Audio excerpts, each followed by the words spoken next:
When the sky comes falling, even... Stop it! Some of you might have heard of this pastor talking about how completely outrageous it is for Christians to believe they're persecuted in the United States. It was a big story recently. Come to find out, he faced some backlash for it. So I figured we'd dig a little deeper and see what happened. Let's get into it.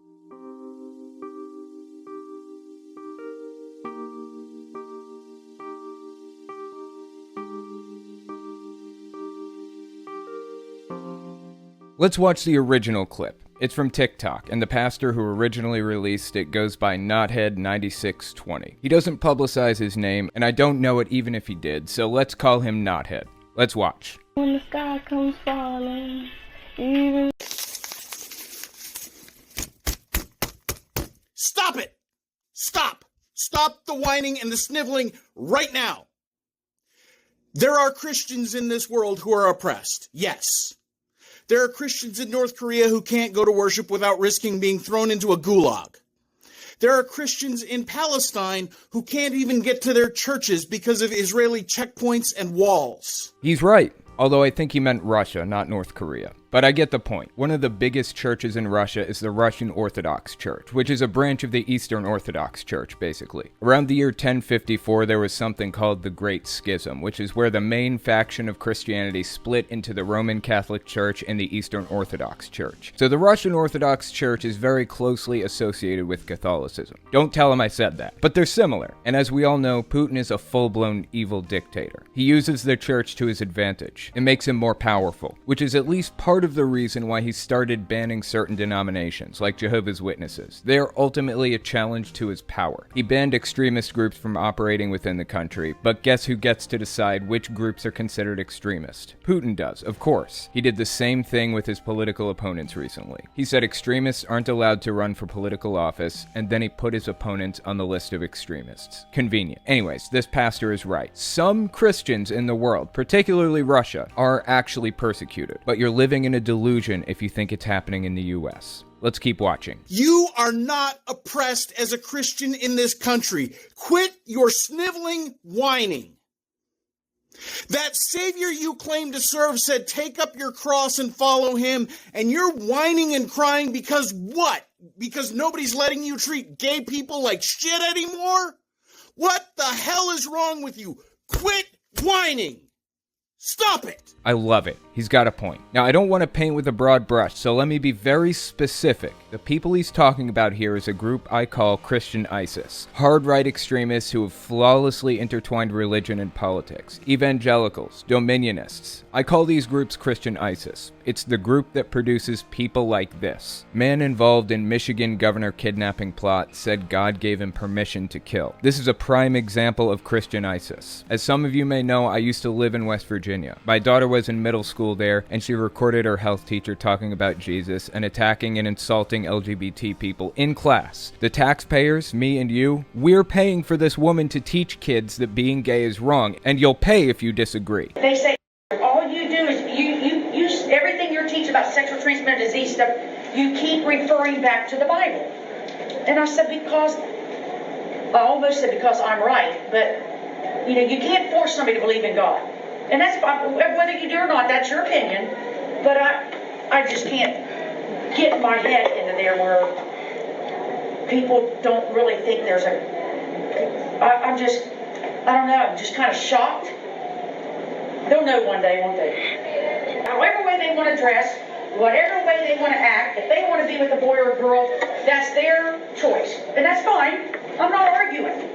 I'm just saying, I don't believe in that. This happened in mid-March 2021. I contacted the Freedom from Religion Foundation, and they sent a cease and desist letter to the school district. Supposedly, they put the teacher under investigation. Never heard a word about what was happening to her, or how it played out. The school district never responded. But conveniently, about a week later, the investigation completed. They must have decided she didn't do anything wrong, because she wasn't even reprimanded. Everything went on as it had since my daughter's mom was in the teacher's class 15 years ago. Still talking talking about Jesus, still hating gay people. But when the supposed investigation started at the school, things started to get ugly. I found a Facebook page the next morning dedicated to destroying mine and Kylie's life, and I picked Kylie up from school a couple hours later. I kept Kylie home from school the next day, and it was a good thing I did because parents from the school showed up at her bus stop to protest a 12-year-old, I guess. Somebody leaked mine and my daughter's names, address, and phone numbers to the Facebook page. The town had 3,500 people, and 1,900 of them were on this Facebook page. People were driving by my house, taking pictures of us through the windows, honking their horns, and talking about burning it down with us inside. I couldn't take my trash out because my neighbors are Trump supporters, and they knew who I was. I couldn't go to the grocery store, couldn't take my car in for repairs, couldn't go out to eat. Nothing. Literally, the entire town knew who I was, and they were looking for me. Gas stations put up Team Ashworth signs, the name of the teacher, below the gas prices in nearby cities. They expressly said they were going to hurt me if they caught me in public. We had to change our phone numbers because my daughter was getting threatening phone calls. We had to flee the state. We loaded our car up and drove to Nebraska. Finally, eventually,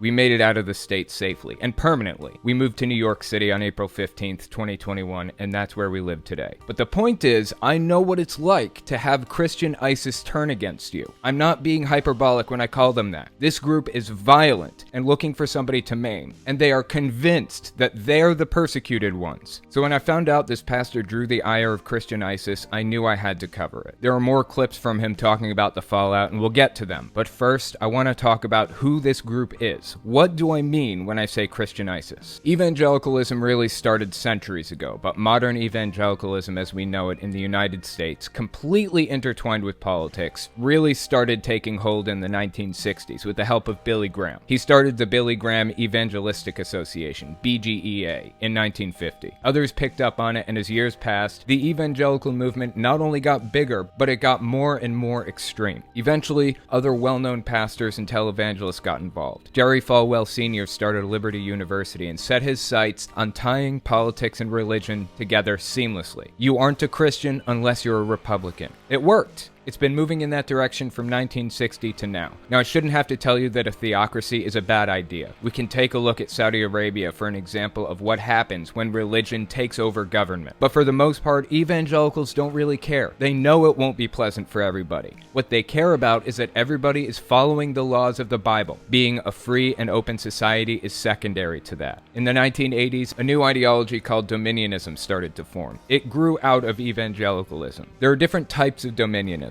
But according to the journalist Frederick Clarkson, there are a few qualities shared between all forms of it. Here they are. 1. Dominionists celebrate Christian nationalism in that they believe that the United States once was and should once again be a Christian nation. 2. Dominionists promote religious supremacy insofar as they generally do not respect the equality of other religions or even other versions of Christianity. And 3. Dominionists endorse theocratic visions insofar as they believe that the Ten Commandments or biblical law should be the foundation of American law and that the U.S. Constitution should be seen as a vehicle for implementing biblical principles. Some Dominionists believe we should completely scrap the Constitution and set up the Old Testament laws in its place, like Seven Mountains Dominion. Some believe non-Christians shouldn't be considered citizens of the U.S., as George H.W. Bush said. Some believe the U.S. should go on a new crusade and 86 anybody who doesn't convert. Like I said, there are varying degrees of extremism and different beliefs, but in my opinion, if you're a dominionist, you're an extremist. I know most people listening probably haven't heard the term dominionist before, so how does it spread? Lots of televangelists are dominionists. Kenneth Copeland, Jesse Duplantis, Robin Bullock, Johnny Enlow are all dominionists. That's how they spread the message and the ideology. According to Lifeway Research, which is a dominionist institution, so you have to take the data with a grain of salt, 8% of Americans frequently consume Christian-based TV programs, aka televangelists, and 24% consume it sometimes. That's about 104 million people in the US who at least operate on the fringes of the belief system. According to a 2014 Pew Research study, depending on how you define evangelical, there are about 80 million evangelicals in the United States, or about 25% of the country. That's bigger than Catholicism. That's fucking huge. So when the pastor decided to call them out on how outrageous and disgusting they are for acting like they're persecuted, when they're the ones doing the persecuting, it came as no surprise that they hit back. People don't like to be forced to face their delusion. So what happened after he released this TikTok? Check out this next clip. Hey y'all, here's the deal. It's been an educational couple of days. I've learned just how many right-wing evangelicals don't really believe Matthew chapter 5, 11, and 12. You can tell by how mad they get when you tell them to quit whining about being oppressed in this country. For reference, here's a quote from Matthew 5, 11, and 12. "Blessed are you when people insult you, persecute you, and falsely say all kinds of evil against you because of me. Rejoice and be glad, because great is your reward in heaven. For in the same way they persecuted the prophets who were before you." This is a clear example of Christian ISIS persecuting people. If you believe the Bible was written by God, which I don't, but if you do, it seems like the verse would apply perfectly to this pastor, Knothead 9620. Let's keep listening. And I've also learned that the only thing that makes them madder than being told that is when you tell God's beautiful and beloved children that they are beautiful and beloved, especially if the people you're talking to happen to be LGBTQ+. Words are one thing, but it went a little beyond just words in my case. They were literally hunting me. I was waiting for somebody to bust down my door and mow me down, like they said they intended to. And as we'll see in a minute, it went beyond words with this guy too. And as I expected, they started coming at me, and that's fine. Call me a blind guide, call me a false teacher, call me a bad shepherd. That's fine. I've been called worse things by better people than you. You can come at me all you want. But see, then some of you decided to go a little further and to come at people I know and who know me. People who have no responsibility for what I say or what I do, but for whom I am responsible. And one of you beautiful souls decided to call my parish and leave a vile, ranting, hate-filled message on the answering machine for my office manager to find first thing this morning. How you think that is appropriate or something that Jesus would endorse, I will never understand. But as I said, I have people I am responsible for. And so until I can be assured that they are going to be safe, I am deactivating my TikTok for a little while. These people are extremists. They believe in using violence, doxing, and threats to get their way. So what does getting their way mean exactly? Destroying this dude's life. Destroying my life. They are Christian nationalists. Not only do they not want non-Christians to exist in the US, they don't want Christians to exist at all unless it's their specific brand of Christianity. Christian ISIS is a perfectly fitting title for these people. Lots of them are 100% ready and willing to do literally anything to accomplish the goal of creating a Christian nationalist state. Let's keep listening. But before you go thinking you accomplished something here, know this. I'm not going to stop. I'm not going to stop fighting misogyny and racism and transphobia and homophobia. I'm not going to stop telling God's beautiful and beloved children that they are beautiful and beloved. I'm not going to stop, and you can't make me no matter how hateful you get.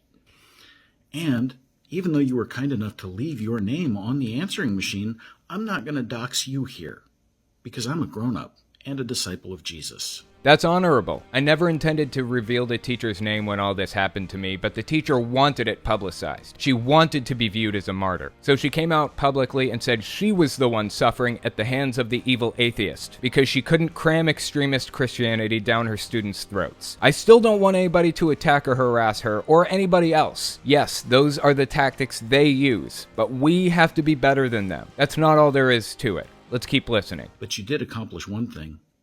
I put a fundraiser on my bio for the Trevor Project, and I am encouraging everybody who sees this video to come contribute.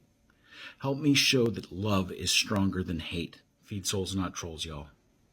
God bless. Dude's taking the high road. That is an honorable way to do it. And the Trevor Project is awesome. I've donated to him before too. How else do you fight Christian ISIS? I know most people haven't had a run-in with these people, which means you probably don't realize how dangerous or big this group is, but it's fucking massive. 1 out of every 4 people you pass on the street is probably a member, and actively believe that Christians are in danger of being jailed for their beliefs in the United States. They actively believe in violence against anybody who opposes their goals of replacing the Constitution with the Old Testament laws. The problem isn't going away. It's growing. Eventually, we're going to have to do something about this problem as a society. It's only a matter of time. Anyways, that's all I've got for you. If you like what I do and you want to see me continue to do it, you can support me in a few ways. First, there's Patreon. That's probably the best way. But if you want to get something back for your support, you can support me on Teespring. Or you can check out my Etsy shop. I sell all kinds of cool stuff on there, including these signs. Jehovah's Witnesses aren't afraid of anything. except apostates. If you want to stop them from knocking on your door, put this sign up. I also sell gaming controller stands for every system from the Atari to the Nintendo Switch, so give it a look. You might find something you like. All links are in the description as always.